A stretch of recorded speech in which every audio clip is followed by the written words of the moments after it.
अब जो इल्म है और ज़िक्र है उसकी बुनियादी तौर पर 3 सूरतें हैं। एक होता है ज़बान से, जिसमें आप नमाज़ पढ़ते हैं, अस्कार पढ़ते हैं, दुआएं पढ़ते हैं, ये ज़बान से ज़िक्र है। दूसरा वजूद से, कि जिसके अंदर आप इबादत की दावत देते हैं और लोगों को करके दिखा रहे होते हैं अल्लाह के दीन पर अमल, ये आपके वजूद का जिक्र है। और एक क़ल्बी जिक्र होता है, वमा आताकुमुर रसूलु फखुज़ूहु, जो तुम्हें अल्लाह के नबी देते हैं उसे दिल से कबूल कर लेना कि मैं इस पर अमल करूँगा और उसके अलावा चीज़ों से इज्तनाब करूँगा। ये क़ल्बी जिक्र की सूरतें हैं और ये 3 सूरतें हैं। अम्मा बादु अऊज़ु बिल्लाहि मिनश शैतानिर रजीम, बिस्मिल्लाहिर रहमानिर रहीम। गुज़िश्ता सब दूसरे पारे के आगाज़ में जहाँ से तरावी में तिलावत की गई, पहला मसला बताया गया कि अल्लाह सुब्हानहु व तआला लोगों की आजमाइश 5 मुख्तलिफ़ तरीक़ों से फरमाता है। अऊज़ु बिल्लाहि मिनश शैतानिर रजीम वलनब्लुवन्नकुम बिशैइन मिनल खौफ। अल्लाह ताला खौफ देकर आजमाता है। अब खौफ कभी कभी दुश्मन का होता है, कभी खौफ जान का होता है, कभी माल का होता है। और अल्लाह सुब्हानहु व तआला एक खौफ की सूरत कौमों पर मुसल्लत फरमा देता है। ये पहली सूरत है जिसके ज़रिए इंसान की आजमाइश होती है कि वो खौफ में अल्लाह को पुकारने वाला है या अल्लाह को छोड़कर दूसरी तरफ जाने वाला है। फिर आजमाइश की दूसरी सूरत यह है वल्जूई, इंसान को भूख देकर उसकी आजमाइश की जाती है। अब भूख की कई सूरतें हैं। नंबर 1 क़हत साली शामिल है। नंबर 2 नियामतें हैं मगर उनकी दस्तरस इंसान के हाथ से छीन ली जाती है। इंसान बहुत कुछ लेना चाहता है, बहुत कुछ इस्तेमाल करना चाहता है, मगर अल्लाह सुब्हानहु व तआला उसकी ताकत, उसको ख़रीदने की सकत, उसको हासिल करने की सकत इसके हाथ से खींच लेता है, छीन लेता है। यूँ इसकी आजमाइश होती है। तीसरी सूरत आजमाइश की यह है व नक़्सिम मिनल अम्वाल, अल्लाह सुब्हानहु व तआला इसके मालों में कमी कर देता है। अब अगर माल हकीकी मुराद लें तो जो माल है उसमें तलफ़ी हो जाती है, डिवेल्यूएशन का शिकार हो जाता है। जो चीज़ 10 रुपए की थी वो 5 रुपए की रह जाती है। इंसान कहता है जब मैंने ख़रीदी 10 रुपए की है तो मैं 5 रुपए की कैसे बेच सकता हूँ। अगर उसे रखे तो मज़ीद डिवेल्यूएशन का ख़तरा है, और अगर फ़रोख्त करे तो आधी रकम का नुकसान है। अब ना बेच पाता है ना रख पाता है। दूसरी सूरत यह है कि अल्लाह सुब्हानहु व तआला इसके मार्जिन ऑफ प्रॉफिट को ख़त्म कर देता है। इस पर ऐसे कॉम्पिटिटर्स मुकर्रर कर देता है कि जो इस हद तक मुकाबले पे आते हैं कि कॉस्ट टू कॉस्ट इसको फ़रोख्त करना पड़ता है। ये चाहता है कि मैं नफ़ा हासिल करूं, मगर नफ़े के चक्कर में इसका असल भी चला जाता है। इस कदर अल्लाह सुब्हानहु व तआला कारोबार की उलझने इस पर मुसल्लत कर देता है। यूं भी इसकी आजमाइश होती है। वल अनफुसी, और जानों में इसकी आजमाइश होती है। अल्लाह सुब्हानहु व तआला हरज मुसल्लत कर देता है।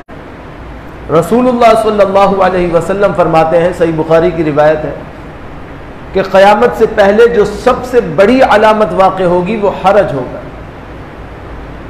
फरमाया हरज किसे कहते हैं अल्लाह के रसूल सल्लल्लाहु अलैहि वसल्लम?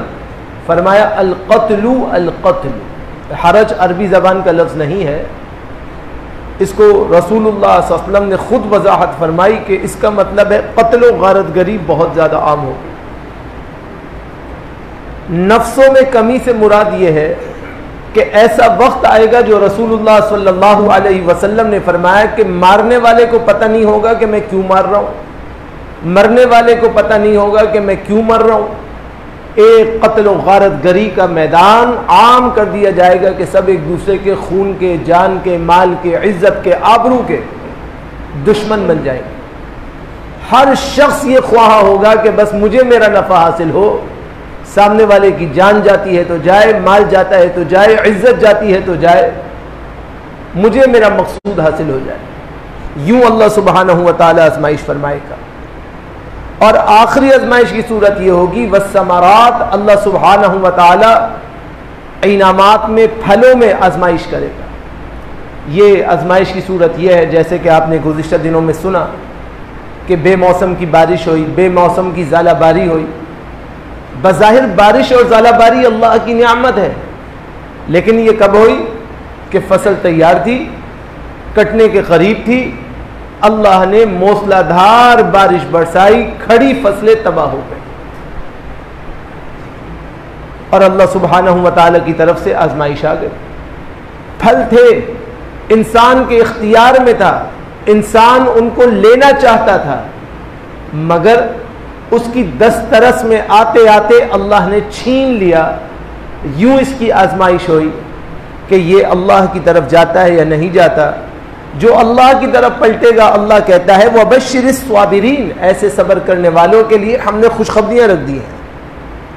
अल्लज़ीना इज़ा असाबतहुम मुसीबा, जिन लोगों की आजमाइश होती है और उन्हें मुसीबत का कोई भी मसला पहुंच जाए, वो उसमें सिर्फ रुजू अल्लाह की तरफ करते हैं और कहते हैं इन्ना लिल्लाहि व इन्ना इलैहि राजिऊन, बेशक हम भी अल्लाह ही की तरफ से आए थे और बेशक उसी की तरफ हम सब ने पलटना है।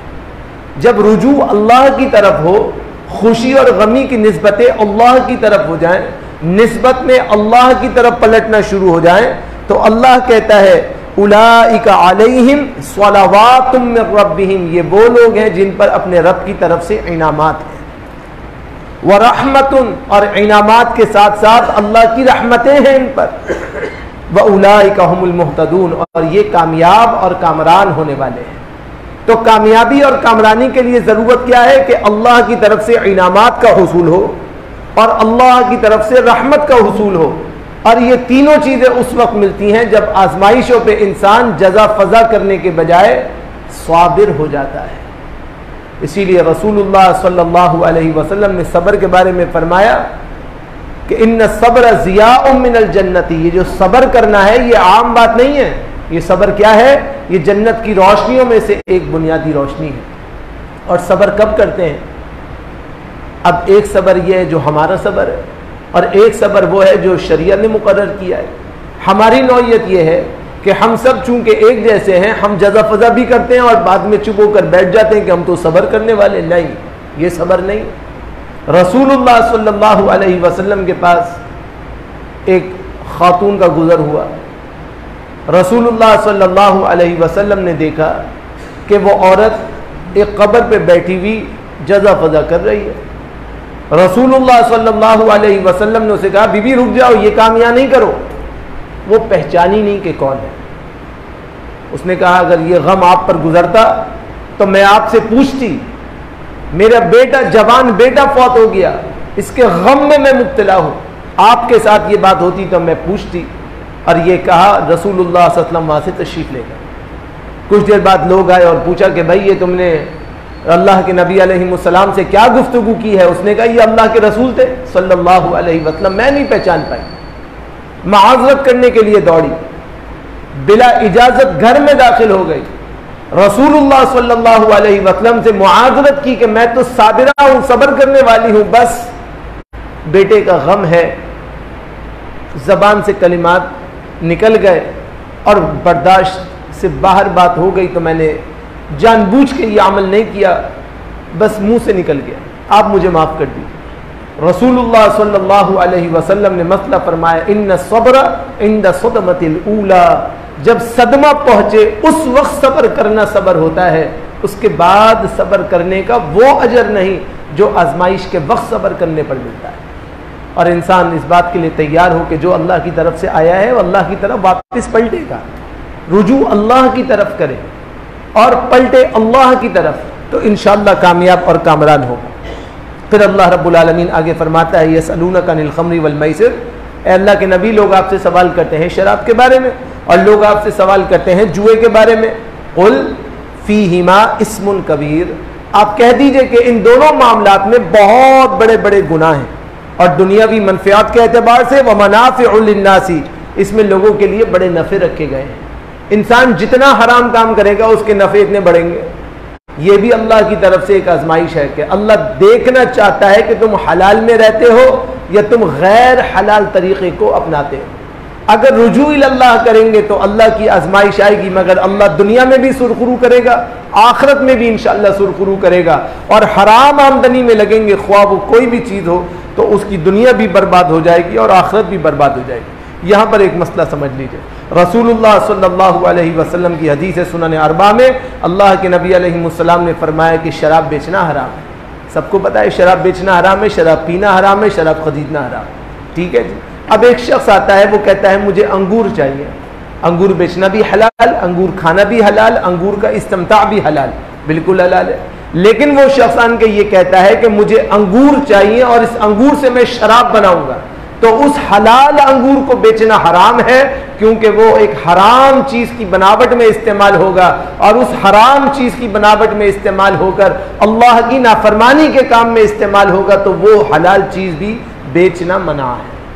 लिहाजा यहाँ से मसला साबित हुआ कि हर गुनाह की चीज जो गुनाह के लिए इस्तेमाल की जाए, नाफरमानी के लिए इस्तेमाल की जाए, अल्लाह सुब्हानहू सलाम के पास जो है बनी इसराइली आते रहे हैं। तालूत में पहला मसला यह है कि उस सिलसिला अंबिया से इसका ताल्लुक नहीं। दूसरा इसके अंदर मसला यह है कि इसके पास तो पैसे भी नहीं, ये तो गरीब है, मिस्कीन है। हम एक गरीब आदमी को अपने सर पे क्यों मुसल्लत करें, हम तो नहीं मानेंगे। अल्लाह सुब्हानहू व तआला फरमाता है वक़ाल लहुम नबियुहुम इन्नल्लाह क़द बअस लकुम तालूत मलिका, कहा उनके लिए उनके नबी ने, यानी बनी इसराइल के नबी जनाब शुम्वाइल अलैहिस्सलाम ने फरमाया इन्नल्लाह क़द बअस लकुम तालूत मलिका, अल्लाह ने तालूत को बादशाह बनाकर तुम्हारे लिए मुकर्रर किया। क़ालू अन्ना यकूनु लहुल मुल्क, वो हमारे ऊपर बादशाहत कैसे कर सकता है। वनानु अहक्कु बिल मुल्की मिन्हु, हम ज्यादा हकदार हैं कि हम बादशाहत करें, हमारे पास असबाब व अजदाद हैं, हम उसे बादशाह नहीं मानेंगे। वलम युअता सअतम मिनल माल, उसके पास तो मालों की कशाइश भी नहीं है। यहाँ से एक मसला समझ लीजिए, रसूलुल्लाह सल्लल्लाहु अलैहि वसल्लम की जो बुनियादी मुखालिफत की जाती थी वो क्यों की जाती थी? इसलिए नहीं की जाती थी कि रसूलुल्लाह सल्लल्लाहु अलैहि वसल्लम अल्लाह का पैगाम देकर खड़े हुए थे, इसलिए मुखालिफत की जाती थी कि सिलसिला अंबिया जनाब इब्राहिम के बेटे इसहाक से चला है और रसूलुल्लाह सल्लल्लाहु अलैहि वसल्लम इसहाक की औलादों में से नहीं थे, इस्माइल की औलादों में से थे। तो सबसे बड़ा एतराज ये था कि उस सिलसिला अंबिया की कड़ी से ये क्योंकि निकल कर नहीं आए हैं, हम इसलिए नहीं मानेंगे। अगर ये उससे आते तो हम मान लेते। यहां भी यही एतराज था कि अगर उस तरीके से बादशाह बन के आता, उस उसलूब से आता जो उसलूब पहले चल रहा था, तो हम मान लेते। अब हम नहीं मानेंगे। अल्लाह सुब्हानहू व तआला ने फरमाया कि ए नबी इनको बताओ इन्नल्लाह अस्तफ़ाहु अलैकुम, अल्लाह ने उसे तुम्हारे लिए मुंतखब फरमा दिया है। जब अल्लाह किसी को मुकर्रर कर दे तो उसमें तुम्हारे लिए रहमत होती है। वज़ादहु बस्ततम फिल इल्मी, और अल्लाह ने उसकी कशाइश इल्मिया को बढ़ा दिया है। वल जिस्मी, और उसकी ताकत दुनियावी को बढ़ा दिया है। वल्लाहु युती मुल्कहु मन यशा, अल्लाह जिसे चाहता है बादशाहत अता फरमा देता है। वल्लाहु वासिउन अलीम, अल्लाह सबसे ज्यादा जानने वाला और वुसअत वाला है। यहाँ पर एक मसला समझ लीजिए, अल्लाह के प्यारे नबी अलैहिस्सलातु वस्सलाम के पास अबू मूसा अशअरी रज़ी अल्लाह तआला अन्हु, ऐसा ही है इनकी रिवायत है। अबू मूसा अशअरी रज़ी अल्लाह तआला अन्हु दो आदमियों को लाए जो बनु अशअर के थे, उनके इलाके के थे, और ये यमनी एक इलाका है, वहाँ से इनका ताल्लुक था। उन्होंने कहा जी हमें अल्लाह के रसूल सल्लल्लाहु अलैहि वसल्लम से मिलना है, तो ले गए। जब मुलाकात हुई तो फरमाया भाई कैसे आना हुआ? कहा जी इसलिए आए हैं कि आप हमें आमिल बना दीजिए। आमिल का मतलब क्या है कि जो ज़कात की कलेक्शन है उसके ऊपर आप हमें मुकर्रर फरमा दीजिए, जो महसूलात की कलेक्शन है आप उस पर हमें भी निगरान बना दीजिए। अबू मूसा अशअरी ने कहा मैं अल्लाह की पनाह में आता हूँ अल्लाह के रसूल, मुझे ये बात पता नहीं थी कि ये इसलिए मिलना चाहते हैं। अगर मुझे ये बात पहले से मालूम होती तो मैंने कभी भी आपके पास लेकर नहीं आता। इन्होंने तो कहा कि मुझे अल्लाह के नबी से मिलना है, तो मैं इनको इस गर्ज से लाया। अल्लाह के नबी अलैहिस्सलाम ने फरमाया, देखो भाई, जो हमसे मुतालबा करता है इमारत का, हम उसे इमारत नहीं देते, लिहाजा माजरत। फिर अपने एक साहबी को वसीयत फरमाई और कहा कि अगर 2 लोग हो ना सफ़र में और तुम्हें अमीर बनाया जाए 2 में से 1 का, तो तुम एक भी रहते हुए इमारत के कबूल करने से बचना, क्योंकि ये इतनी बड़ी जिम्मेदारी है कि गोया के उस शख्स को उल्टी छुरी से ज़बाह कर दिया गया है। अल्लाह के यहाँ इसका इतना बड़ा जवाबदही का मामला हो। जनाब उमर बिन खत्ताब रजी अल्लाह ताला अन्हु इसीलिए फरमाया करते थे कि मैं डरता हूँ कि अगर सारी की सारी दुनिया को अल्लाह सुब्हानहू व तआला कहे जन्नत में दाखिल करूंगा और एक आदमी को रोक के रखूंगा, तो मैं डरता हूँ कहीं वो उमर ना हो। इस कदर खौफ था, इस कदर खौफ था कि अल्लाह के यहाँ जाकर क्या जवाबदही होगी और अल्लाह सुब्हानहू व तआला के यहाँ जाकर हम क्या जवाब देंगे। इसीलिए फरमाया कि हुक्मरान मुंतखब करने के लिए उनको मुंतखब करो जिनमें अल्लाह का खौफ ज़्यादा हो, जिनमें शरिया का फ़िक़्ह ज़्यादा हो, जिनमें शरिया की समझ ज़्यादा हो, ताकि वो हुकूक को ग़ज़ब करने के बजाय हुकूक की अदायगी को करने वाले हों। इसके बाद अल्लाह सुब्हानहू व तआला इरशाद फरमा रहा है कि फ़ज़्कुरूनी अज़्कुरकुम वश्कुरूली वला तकफ़ुरून, तुम मेरा जिक्र करोगे मैं तुम्हारा जिक्र करूँगा, और तुम कदरदानी करोगे तो याद रखो कि तुम जितनी कदरदानी करोगे, जितनी मेरी शुक्रगुजारी करोगे, इतना मैं तुम्हारे दर्जात को बुलंद करूँगा। शर्त यह है कि तुम नाकदरी करने वाले ना बनो। अब जो इल्म है और ज़िक्र है उसकी बुनियादी तौर पर 3 सूरतें। एक होता है ज़बान से, जिसमें आप नमाज़ पढ़ते हैं, अस्कार पढ़ते हैं, दुआएँ पढ़ते हैं, ये ज़बान से ज़िक्र है। दूसरा वजूद से, कि जिसके अंदर आप इबादत की दावत देते हैं और लोगों को करके दिखा रहे होते हैं अल्लाह के दीन पर अमल, ये आपके वजूद का जिक्र है। और एक क़ल्बी जिक्र होता है, वमा आताकुमुर रसूलु फखुज़ूहु, जो तुम्हें अल्लाह के नबी देते हैं उसे दिल से कबूल कर लेना कि मैं इस पर अमल करूँगा और उसके अलावा चीज़ों से इज्तनाब करूँगा। ये क़ल्बी जिक्र की सूरतें हैं और ये 3 सूरतें हैं। अब ये तीनों के अंदर अल्लाह सुब्हानहू व तआला की अगर कदरदानी की जाए तो अल्लाह सुब्हानहू व तआला दर्जात को बुलंद फरमा देता है। इसके बाद अल्लाह सुब्हानहू व तआला फरमाता है, या अय्युहन्नास कुलू मिम्मा फिल अर्ज़ि हलालन तय्यबा, ए लोगो तुम हलाल माल से रोजियों को तलाश करो। वला तत्तबिउ खुतुवातिश शैतान, शैतान के कदमों की पैरवी ना करो। इन्नहु लकुम अदुव्वुम मुबीन, शैतान तुम्हारे लिए वाज़ेह दुश्मन है। शैतान तुम्हें क्या कहता है, हलाल तरीके में रहते हुए कि तुम क्या करो, माल को ज़ख़ीरा अंदोज़ी कर लो, महंगा करके बेच लेना, मार्केट से उठाओ शॉर्ट कर लो, ये शैतानी बात है। रसूलुल्लाह सल्लल्लाहु अलैहि वसल्लम बाज़ार में गए, गल्ले की एक ढेरी में गए और गल्ले को खुशक देखकर अपना दस्ते मुबारक उस ढेरी में दाखिल किया और बाहर निकाला तो हाथ में बलल आ गई, तरी आ गई, गीलापन आ गया। फरमाया ये क्या है? उसने कहा जी फ़इन्नहु असाबतहुल वबल, इसको जो है रात को बारिश पहुंची थी, गीला माल तो कोई खरीदेगा नहीं, मैंने गीला नीचे कर दिया, सूखा ऊपर कर दिया ताकि फरोख्त हो जाए। फरमाया मन गश फलैसा मिन्ना, जो धोखा देगा वो हम में से नहीं, धोखे से नहीं बेचो। इसीलिए फरमाया कि ताजिर और खरीदार अगर दोनों अपनी तिजारत में सच बोलेंगे तो अल्लाह तबारक व तआला की तरफ से बरक़ात का नुज़ूल होगा, और अगर ये अपनी तिजारत में झूठ बोलेंगे तो अल्लाह इनकी बरकत को सबसे पहले वहां से सलब कर देगा। अपनी तिजारत में झूठ नहीं बोलना चाहिए, सच बात करनी चाहिए और हक बात करनी चाहिए और दुरुस्त सिमत के अंदर रहना चाहिए। इसी तरह तिजारत के अंदर एक मसला और है, और वो ये है कि इंसान तिजारत करे और तिजारत के अंदर नाजायज़ नफ़ा हासिल करे। अब यहाँ पर एक बहुत मशहूर बात है कि नफ़ा जो है वो आटे में नमक के बराबर होना चाहिए, तो इस किस्म की कोई बात नहीं है शरीयत में, आप जितना चाहे नफ़ा हासिल करें। जनाब उमर रज़ी अल्लाह ताला अन्हु ने एक टीम मुकर्रर की थी, वो बाज़ारों में घूमती थी और चेकआउट करती थी कि जी बाज़ार में क्या रेट का क्या रेशो चल रहा है, और उस हिसाब से वो ताजिरों को कहती थी कि आप नफ़ा ज़रूर हासिल करें, मगर वो रखें जो मार्केट में रेट्स को एक काबू में रखने वाली सूरत हो और हुदूद से तजावुज़ करने वाली ना हो, ताकि लोगों की जो क़ुव्वत ख़रीद है वो मुतासर ना हो। तो तिजारत के अंदर बहुत सी नौइयतें हैं, उसमें अल्लाह सुब्हानहू व तआला फरमाता है हलाल तरीक़े पर अमल करो। इसके बाद अल्लाह सुब्हानहू व तआला इरशाद फरमाता है व आसा अन तकरहू शैअन व हुवा खैरुल लकुम व आसा अन तुहिब्बू शैअन व हुवा शर्रुल लकुम, वल्लाहु यअलमु व अंतुम ला तालमून। अब इख्तितामी 3 बातें रह गई और बात आज की ख़त्म हो जाएगी। एक बात यह है, अल्लाह सुब्हानहु व तआला कहता है बसा औक़ात दीन की बातें ऐसी हैं तुम्हें अच्छी नहीं लगती, अल्लाह के कानून में कुछ बातें ऐसी हैं तुम्हें समझ नहीं आती। तो बहुत दफ़ा ऐसा होता है कि जो तुम्हें समझ में नहीं आ रहा, तुम्हें बुरा लग रहा है, असल में उसी में तुम्हारे लिए भलाई है। तुम मान लो, तुम्हें नहीं पता, अल्लाह को पता है, मान लो। बहुत दफ़ा ऐसा होता है जो चीज़ तुम्हें अच्छी लग रही होती है, असल में उसी में तुम्हारे लिए नुकसान है। तुम उससे बचो ताकि तुम कामयाबी और कामरानी हासिल करने वाले बनो। अल्लाह के दीन को इस तरह कबूल करोगे जैसे कबूल करने का है तो कामयाब हो जाओगे, अपनी मर्जी करोगे तो तबाह हाल हो जाओगे। लिहाजा इससे इज्तिनाब करने की ज़रूरत है। दूसरी बात फरमाई अत्तलाक़ु मर्रतानी फ़इम्साकु बिमारूफ़िन औ तस्रीहु बिइहसान। तलाक जिसके बाद रुजू हो सकता है वो 2 मरतबा है। अब यहाँ पे मतलब समझ लीजिए कि तलाक की जो है उसकी 3 सूरतें होती हैं। एक होती है तलाक मुग़ल्लज़ा, एक होती है तलाक़ बाइना और एक होती है तलाक़ रजई। तलाक़ रजई यह है कि इंसान ने तलाक दी और वापस अपने निकाह में कबूल कर लिया, रुजू कर लिया, ये तलाक़ रजई है। इसके अंदर 2 सूरतें हैं कि इंसान एक दफ़ा अहलिया को तलाक दे, फिर रुजू कर ले, फिर तलाक दे, फिर रुजू कर ले, फिर तलाक दे, मामला ख़त्म।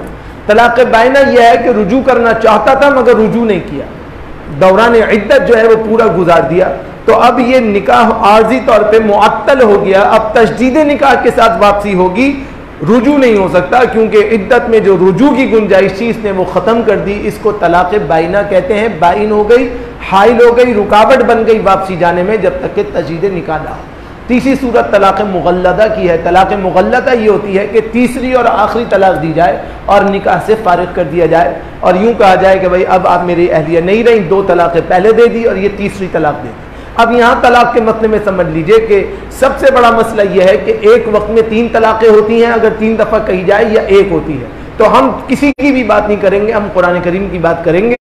अल्लाह ताला ने कुरान करीम में फरमाया अत्तलाक़ु मर्रतान, तलाक जिसके बाद रुजू हो सकता है वो 2 मरतबा है। इसमें जो मर्रतान है इसके अंदर मसला है कि इसका मतलब क्या है, एक साथ 2 मरतबा या अलग अलग 2 मरतबा।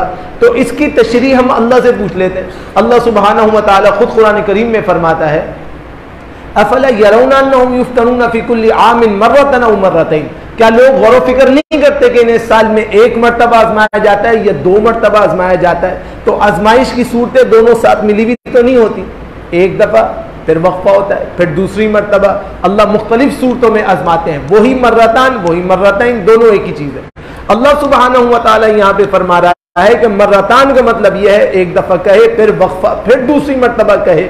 तो ये एक वक्त में मुतअद्दिद मरतबा जो तलाक कहने का रिवाज बन गया है, ये उस्लूब शरिया में साबित नहीं है, इससे इज्तिनाब करना चाहिए। जनाब उमर रज़ी अल्लाह ताला अन्हु ने जब इब्तिदाई दौर खिलाफत में 2 साल तक तो हुक्म रहा कि एक वक्त में मुतअद्दिद दफ़ा तलाक देने की सूरत में एक ही तलाक नाफिज होगी। फिर लोगों ने शिकायत की कि घरों में मसला हो गया है, शौहर बैठे बैठे तलाक दे देता है, नमक ज़्यादा है तलाक दिया, रुजू कर लिया, खाने का मसला है जल गया तलाक दे दी, बैठे बैठे तलाक़ें आम हो गई। जनाब उमर रज़ी अल्लाह ताला अन्हु ने फरमाया कि खबरदार अब अगर कोई ज़बान से तलाक का लफ्ज़ कहेगा तो वो तलाक नाफिज हो जाएगी। क्यों कहा? ताकि इस फितने को रोका जाए। सही मुस्लिम के अंदर रिवायत मौजूद है, अल्लाह के प्यारे नबी जनाब मोहम्मद रसूलुल्लाह सल्लल्लाहु अलैहि वसल्लम के ये सहाबी फरमाते थे, मुझे इतना अफसोस कभी किसी मामले पे नहीं हुआ जितना इस मामले में हुआ कि जिसमें लोगों के लिए गुंजाइश रखी गई थी, मैंने वो गुंजाइश ख़त्म कर दी और लफ्ज़ तलाक को जितनी दफ़ा ज़बान से निकले उसको नाफिज कर दिया। और फिर मुस्नद इब्न उमर अल्लामा इस्माइली रहमहुल्लाह की है, उसके अंदर मौजूद है कि जनाब उमर रज़ी अल्लाह ताला अन्हु ने इससे रुजू फरमा लिया था और फरमाया कि भाई मैं रुजू करता हूँ इस मसले से, मेरे नज़दीक वही मसला है जो रसूलुल्लाह सल्लल्लाहु अलैहि वसल्लम का मसला है। क्योंकि रसूलुल्लाह सल्लल्लाहु अलैहि वसल्लम के दौर में रुकाना बिन अब्द यजीद बिन अब्द रब्बी रज़ी अल्लाहु अन्हु ने अपनी अहलिया को एक वक्त में मुतअद्दिद मरतबा तलाक दी। फिर रसूलुल्लाह की खिदमत में हाजिर हुए तो आपने फरमाया कैसे? कहा जी एक मजलिस में मुतअद्दिद मरतबा फरमाया तो कहा कि भाई ये तो एक हो, ये चाहो तो रुजू करो। उन्होंने दूसरी तलाक जनाब अबू बकर के दौर में दी और तीसरी तलाक जो है जनाब उमर रज़ी अल्लाह ताला अन्हु के दौर में दी। और यूँ अल्लाह सुब्हानहु व तआला के यहाँ ये बात मंजूर नज़र हो गई कि जब इंसान को अलहदगी करनी हो तो वो तरीक़े से करे। अब बात तो आगे बढ़ानी थी लेकिन वक्त ख़त्म हो गया, तो मैं तलाक का एक मसला आपके सामने और रख देता हूँ और अपनी बात को ख़त्म करता हूँ। देखिए 3 चीज़ें ऐसी हैं मजाक में भी हकीकत बन जाती हैं।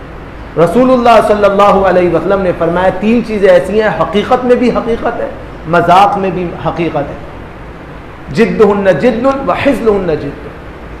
एक इंसान अपनी अहलिया को मजाक में कहते मैं तुम्हें तलाक देता हूँ, मजाक नहीं है ये, तलाक हो जाएगी, एक तलाक हो जाएगी। एक आदमी किसी आदमी से ये बात तय करे कि मैं आपकी बेटी को अपने निकाह में कबूल करता हूँ, और वो कहे मैं भी अपनी बेटी को आपके निकाह में देता हूँ, बैठे बैठे निकाह शरई वाक़ हो जाएगा, ये हकीकत है।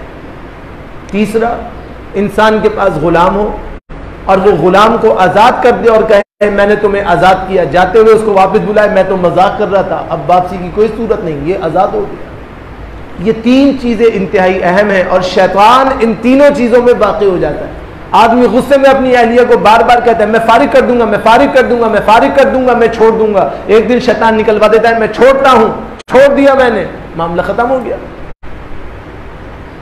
इसलिए निकाह और तलाक के मामलात में, इताक के मामलात में ज़बान को हमेशा कंट्रोल करने का हुक्म। फिर तलाक की एक सूरत बिलकिनाया होती है, ऐसे अल्फाज में तलाक देना जो वजाहतन और सराहतन ना हो। मसलन इल्हक़ी बिअहली की, जाओ अपनी वालिदा के यहाँ चली जाओ, मकसूद तलाक देना है, लेकिन ज़बान से तो तलाक का लफ्ज़ कहा नहीं, लेकिन दिल में नियत तो यही है ना कि घर भेज रहा हूँ तो तलाक दे रहा हूँ। ऐसी सूरतों में पूछा जाएगा मुतल्लिक़ से और मुतल्लक़ा से कि तुम्हारी नौयत क्या थी, किस सूरत में किस नियत के साथ क्या अल्फाज कहे थे। जब उसकी नियत का मालूम हो फिर उसके ऊपर हुक्म जारी किया जाएगा। लिहाजा हमें चाहिए कि हम अपने निकाहों की भी हिफाजत करें, अपने मामलात की भी हिफाजत करें, अल्लाह के दीन पर अमल करें ताकि कमा हक़्क़हु शरिया पे मजबूत अमल हो जाए। ज़िंदगी रही और अल्लाह का हुक्म हुआ इंशाअल्लाह रहमान। आज हम जो तीसरे पारे की तिलावत सुनेंगे, ज़िंदगी रही तो कल सुबह इंशाअल्लाह उसके बारे में मज़ीद ज़िक्र करेंगे। अल्लाह से दुआ करता हूँ अल्लाह हम सब का आना, बैठना, सुनना, समझना अपनी रहमतों से कबूल व मंजूर फरमाए और कुरान करीम के जुमला अहकामात पर हमें खुलूस के साथ अमल करने की तौफीक नसीब फरमाए। अक़ूलु क़ौली हाज़ा अस्तग़फ़िरुल्लाह ली व लकुम व लिसाइरिल मुस्लिमीन।